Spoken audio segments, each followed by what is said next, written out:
Well, good afternoon and welcome back, I guess, to the second season of the Curbside Chat. That's the video podcast series where we talk about the important issues of the automotive aftermarket with the people who make it happen.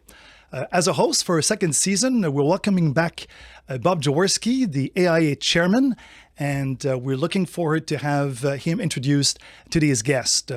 If this is the first time you're visiting us today on Hubilo, don't hesitate to post your questions in the QA tab, and we'll make sure to get through them during the interview. And again, a quick acknowledgement to our sponsors who continue to support us. Thank you very much for your continued contribution. So without further ado, I'm going to turn it over to Bob to introduce today's guest. Welcome, Bob. Good afternoon, JF, and hello, everyone. I'm happy to be back on Curbside Chat, hosting a new season as we continue to discuss pressing topics taking place in our industry today. Today, we are joined by Mauro Cifelli, President and CEO of Groupe Vasto. He's also a longtime personal friend since our organizations both joined the Auto Value Group back in the early 1990s. I'm going to be chatting with Mauro today for an insight into the North American trends in the aftermarket supply chain. Good afternoon, Mauro, and welcome. Hello, Bob. Good to be here. So let's jump right into it. Mauro is currently the past chairman of the AWDA, the Automotive Warehouse Distributors Association.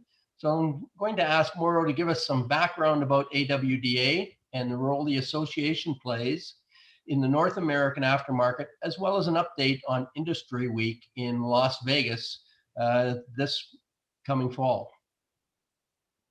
Yeah, absolutely. So two parts to that question, Bob. So for the first part, AWDA, the Aftermarket Warehouse Distributors Association, was founded in 1947 and is probably one of the oldest organized groups of warehouse distributors. It's made up of over 600 members with thousands of locations across North America.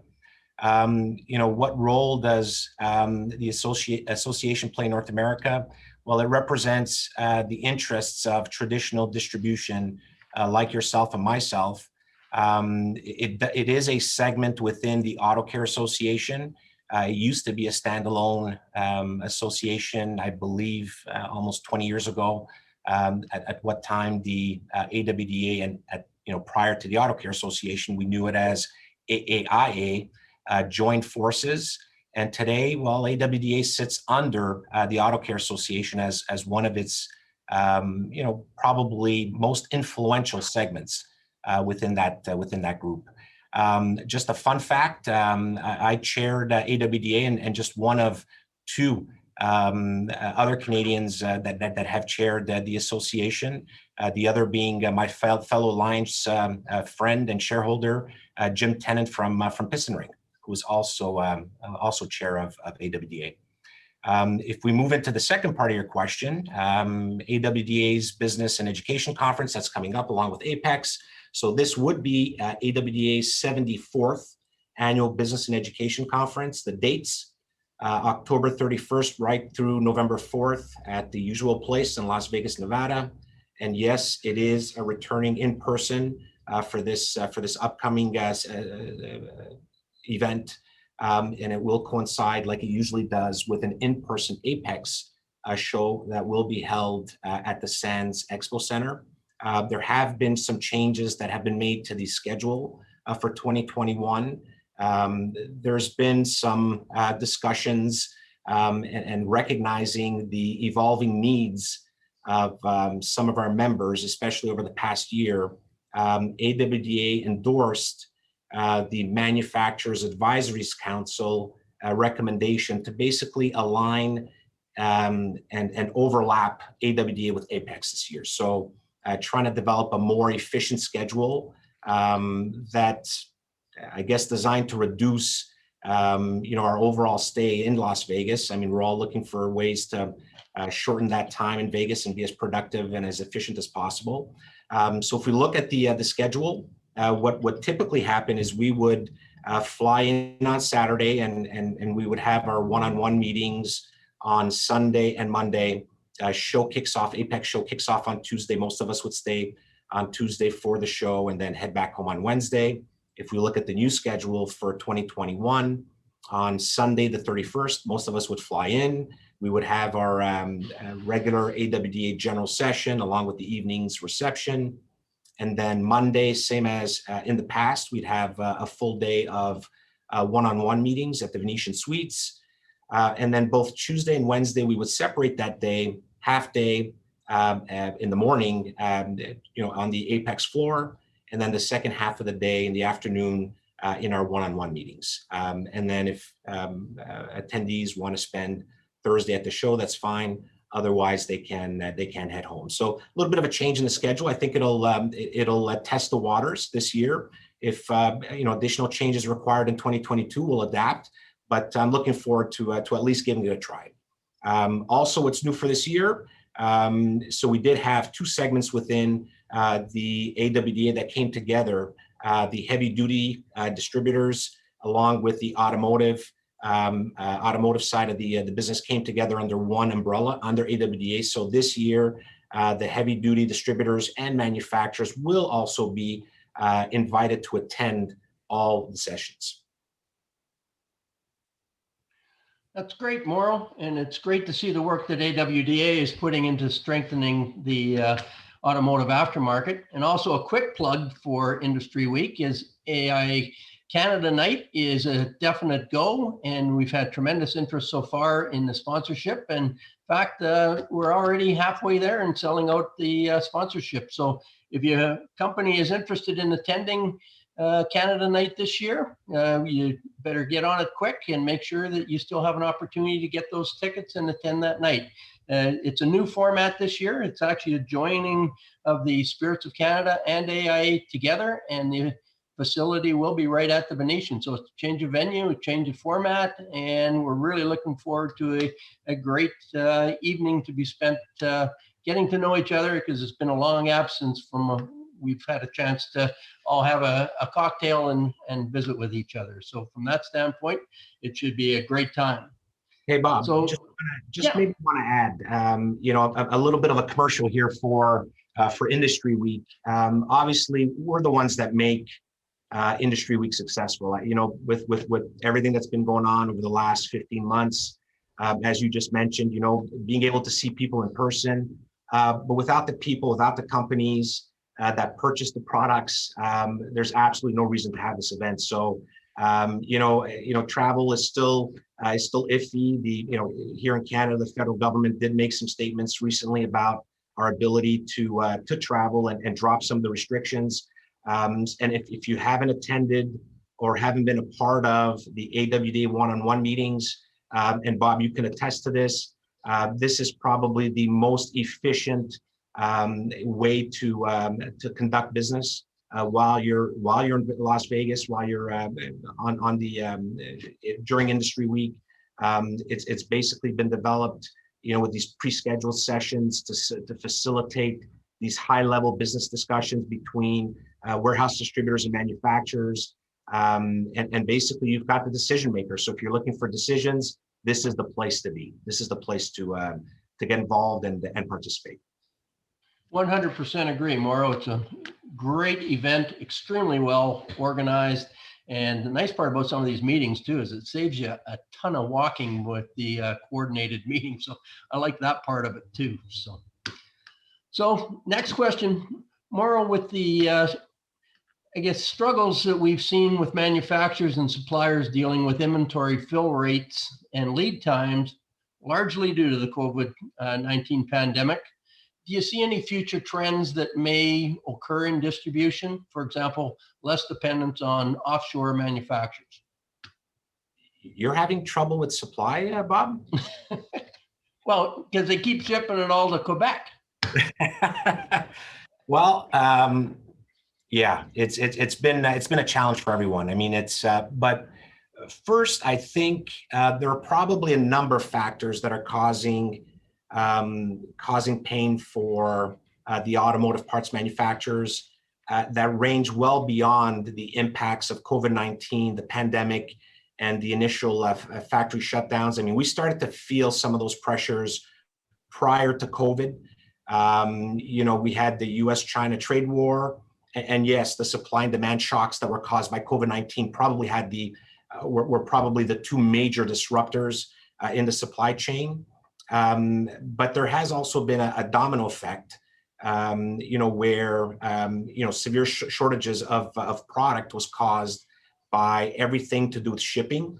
Including the lack of ocean containers. We're hearing the price of containers just going skyrocket in terms of cost. So obviously having impact on the cost of goods. And then, the one thing that we tend to overlook is, all the congestion in all the major US and Canadian ports. So there are some other factors that are kind of piling on, the disruptions we felt with COVID. We've seen a series of events that have continued to disrupt the supply chain, right down to the latest blockage of the Suez Canal, right? So all of these things just had, a domino effect on our ability to get product and for manufacturers to be able to address our demands. So, I believe manufacturers everywhere across the globe are reassessing their supply chains, trying to reduce dependency on, risky sources, trying to rethink their strategies of, lean inventories and just-in-time replenishment, which basically, and we've experienced it during COVID, is crippling to service levels when we have those types of disruptions and when we have, the material shortages. So, I think it's not specific to automotive. I think it's probably in every other industry. We're responding.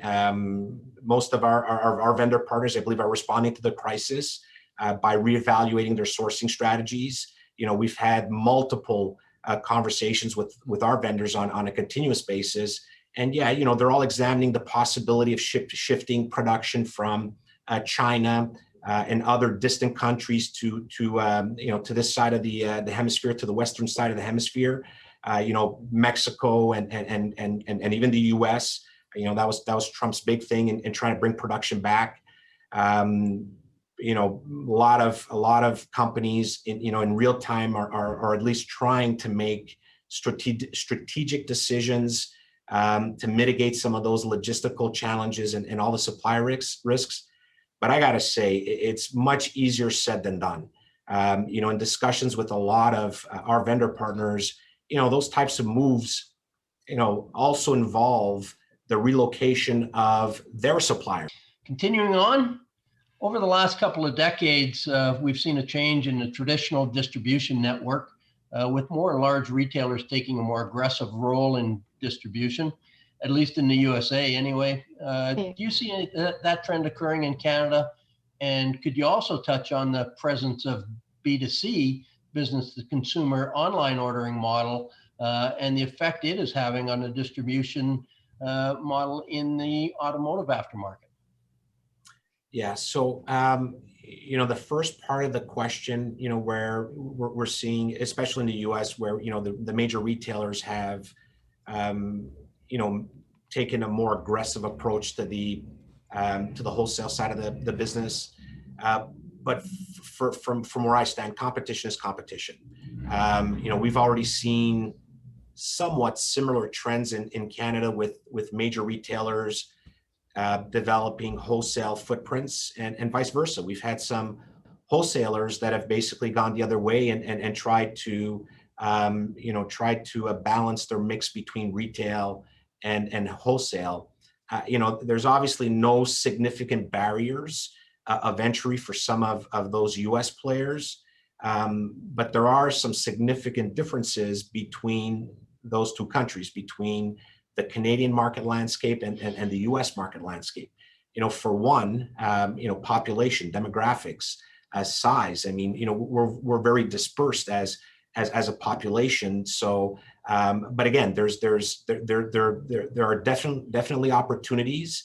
But who better than us? The ones that have been here longest, that understand the dynamic in this market, that understand what it takes to service the market, the customer needs, I think most of us are well positioned to compete. So from my perspective, competition is competition. You've got to be ready at all times. On the B2C front, we've had obviously the pandemic, definitely helped us accelerate or look at ways to accelerate our businesses. Most of us took advantage of everything we learned, the costly lessons to kind of reimagine our business with focus on how do we use technology to be much more efficient and discover new channels, the whole online e-commerce parts retail channel.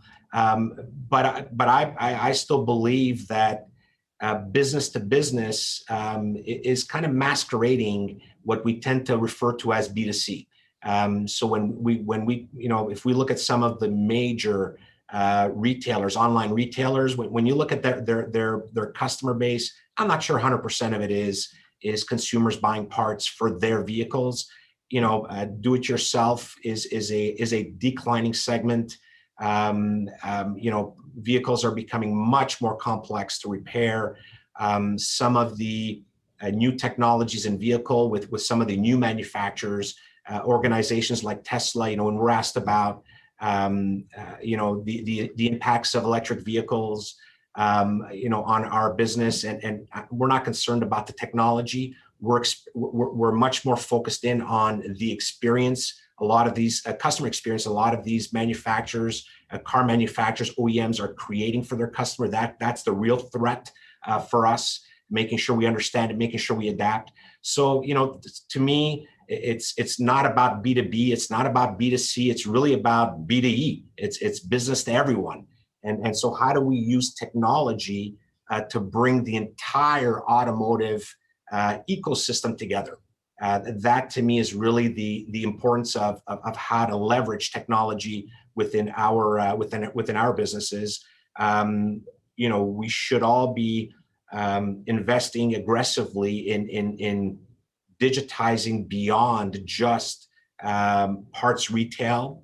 The crisis last year, has highlighted the importance of digital transformation, but again, beyond just parts retail. Things like digital sales, training, online capabilities, all the virtual sessions that we've put together over the last year and a half. So we've learned a lot. So for me, really, it's about how do we make vehicle maintenance and repair easier for car owners from the time there's a problem and it's diagnosed right to the vehicle delivery. So how do we leverage technology to be able to create that experience? And that is the game changer. I think that is the real game changer when we look at organizations like Tesla, who have really, stepped it up in terms of customer experience. Great answer, Mauro. Really, agree 100% with you like that, and that's great insight on your part. So, excellent answer. So, next question, and this one's going to get a little closer to home. Groupe Vasto is somewhat unique in its own right in the fact that you function as a very large traditional warehouse distributor, but you also own a couple different franchise chains. Can you share some of the challenges and benefits that it creates for your company? So yeah, you're correct. I mean, we are unique to a certain extent. We are somewhat vertically integrated. So if we go back, we were born a warehouse distributor 35 years ago, this year actually, 35 years ago this year. And today we're made up of three distinct business units. So we have Vasto, which is our distribution arm with 8 facilities to service the Eastern Canada region. We have our wholesale division, where we have 16 of our company-owned stores branded under the Auto Value brand. And then we have our franchising arm, AutoFran. As you mentioned, we do have, we do support the needs of approximately 50 Mr. Mufflers across the markets that we serve. And there's another program by the name of Octo Auto Service Plus.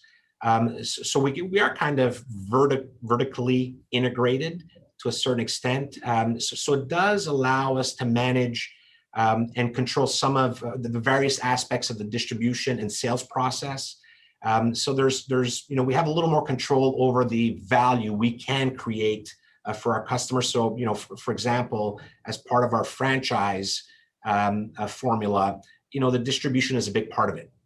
So we can actually service those locations with the brands, with the service, with the pricing, and obviously make that as a part of our complete offering. But more importantly, it brings these the three links of the supply chain into a closer working relationship with each other. So it allows us to better understand customer needs, and basically be able to be in a position to service those needs. One other major benefit, and we talk about data being king. We generate and collect a vast quantities of information, of data at the service level, and so we use that data as a strategic asset, and we rely on it to help us, to help guide our decisions. So for us, that's a huge part of having the three segments. But I mean, we do business with, still the majority of our business is still conducted with independent parts stores and service centers. So it's still a big part of our business. Well, it's certainly hard to argue with the tremendous success of your organization. So congratulations on that part.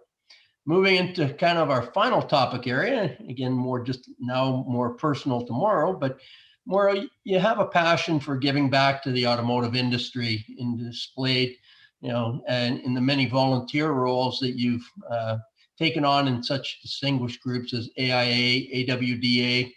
My question is, what drives your passion, and how do you balance your current day-to-day duties as a president and CEO of a highly successful company with the requirements involved in volunteer work? Where do you find the time and the energy? So what drives my passion, Bob, is making a difference.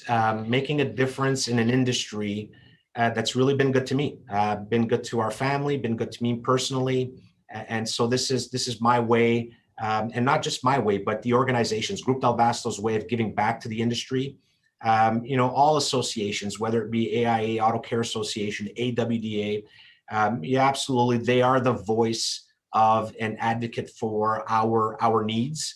But what really makes the difference is the thousands and thousands of volunteers like yourself, Bob, that reinforce that voice. A shout out to each and every one of those volunteers. Thank you for getting involved, for allowing the industry, for allowing AIA to leverage your experience, your skills, your talents to strengthen the position of all of the players within the aftermarket. I've always felt strong about getting involved, working together with others to safeguard our future. And so, we are threatened by issues, things like, international trade and global tariffs and all that good stuff. And yeah, we have and lean on AIA heavily for guidance and support on these types of global issues. But then as we get closer to home, there are things trends that, we need to act on and we need to get involved with. And the perfect example is, AIA's recent Your Car, Your Data campaign. I mean, without the people behind it, it's not going to go very far. So, and it's nice to see the AIA and the Auto Care Association working together, collaborating, and keeping each other updated on progress and joining forces to push forward. But you know what? It's all about the people. It's all about the volunteers. It's all about the individuals that get behind those initiatives. Where do I find the time? When you enjoy something, when it's important to you, you find the time. As I get older, finding the energy is getting harder and harder, but I still manage to do so. But when it's important to you, and you can attest to this, Bob, you'll find the time. Yeah, it actually, it's part of its enjoyment in a lot of cases, just the ability to get out and you're developing relationships, that side. So I concur 100% with you. But we certainly respect and thank you for your contributions, Mauro. You do a tremendous job for the aftermarket. So in carrying on with kind of that theme, at the AIA AGM in April, you were recently awarded with the AIA Distinguished Service Award for 2020. Can you tell us a little about what that meant to you? So I started my career in the automotive aftermarket, Bob, in 1994, and I can still remember my first ever involvement with AIA. I was part of the AIA trade show organizing committee. If you remember the trade show, they used to alternate between Toronto and Quebec. And I was part of the 1996 committee that put that show together. I'm not sure what year the show was at, but I'd started in 96. And I can still remember walking into that room and having all these very senior individuals. I can still remember who the president of AIA Quebec was at the time and who was the president of the organizing committee. And so when I got that call from past chairman Jason Best, actually on a Monday night, I was completely shocked, to find out that I was being honored. It's obviously very humbling to be among some of the most influential members of our industry, people that I've looked up to my entire career, and even today I've learned from, who have helped me shape my thinking, and made me realize, back to the previous question, the difference you can make when you get involved. So there's nothing more satisfying than when people have a confidence in your abilities and allow you the opportunity to serve. So you're doing what you love, and you get recognized for it. I mean, there's probably no better feeling in the world. So again, really, really happy and very grateful for the recognition and for the honor. Well, it's certainly absolutely well-deserved, Mauro. So congratulations on that part once again. Let's kind of check in now to see if we have any questions from the audience. JF, any questions? Well, thank you very much, Bob. A very insightful engagement, Mauro. Thank you very much. The audience were asking the question as to where do we go to find more information about the event in Apex and SEMA, and thanks to Larissa in the background, we've been able to provide the links to Apex, SEMA, and also the AIA Canada Night. Mauro, I have a question for you. A lot of conversations now in the mainstream media about right to repair. We saw the FTC make their report, President Biden make an executive order around right to repair. How does it fit, you think, for the future of repair for today's and tomorrow's vehicle, you think? I think it's a positive wave. Really excited about the position, both government and some of the other lobbyists are taking with regards to right to repair. But I think it's one level above it. I mean, when President Biden basically called out and said, you should be able to fix what you buy. To me, that kind of underlies the thinking and the methodology moving forward. So I think it's great news for the industry. It's directly in line with the campaign, the Your Car, Your Data campaign, and consumer rights. So the timing could not be better. Great. Well, thank you. So I guess that's the answer to the questions that we had from the audience and myself. Thank you for the answer. All we're left with now is our famous rapid fire questions. So I'll turn it over back to Bob to fire those questions that Mauro has not heard about prior to today's presentation. Tomorrow we have 6 questions. So tell us the first thing that comes to your mind, and you have a couple minutes just to answer all of the questions. So not a lot of thought has to go into it. So question 1, make and model of your first car. Mazda 626.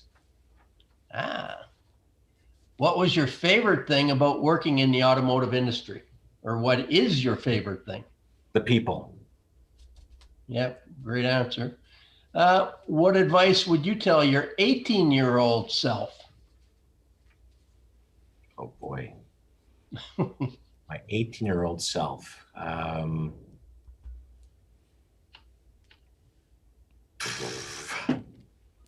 Work hard, stay focused. Yep.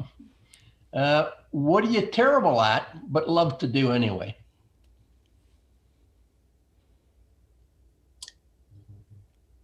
Cook.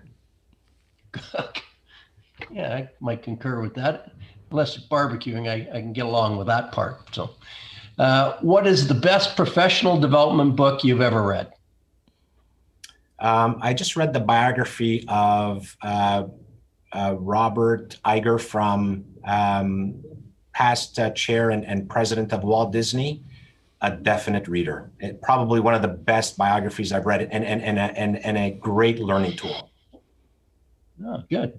And final question, what is your most memorable road trip that you've been on, and where did you go? Road trip would be California with my family. We started in Northern California and made our way right down to Los Angeles.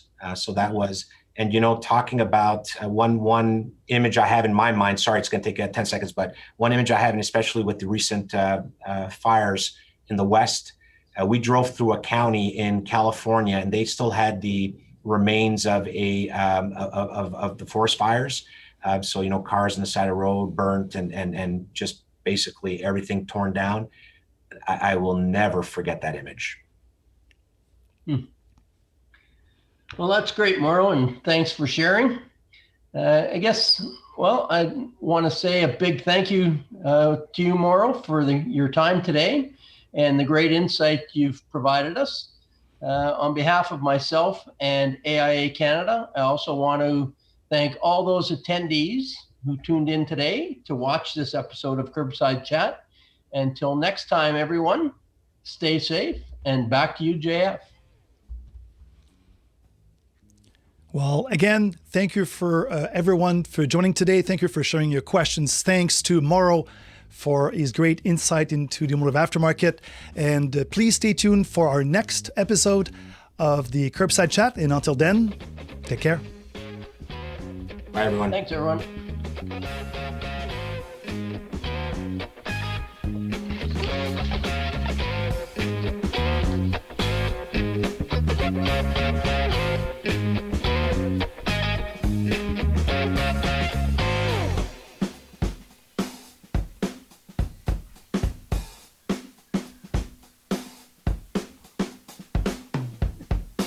I thought it went well. Good job, Mauro. It was good. Great answers to the questions. I found them very interesting, so hopefully the audience did. So that's good. I hope so. That was good. Very good. A lot of fun.